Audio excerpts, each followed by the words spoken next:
Tara, malungod ka ba? Tara, i-condition natin yung isip mo. Sumunod ka sa akin. Repeat after me. I am happy. You are happy. I am joyful. You are joyful. I have peace in my heart. You have peace. I am successful in everything. God is good to me. I am happy person. I am a joyful. I have peace in my heart. I am successful in everything and God is good to me. God is good to me. God is good to me. God is good to me. I am happy. I am joyful.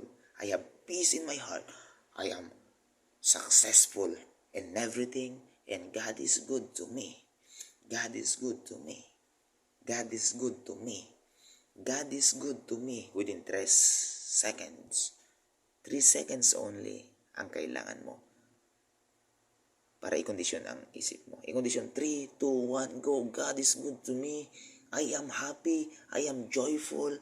I have peace in my heart. I am successful in everything. God is good to me.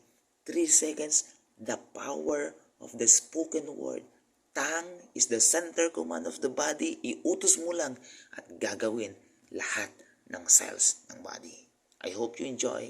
I hope maging masaya ka. Share this video.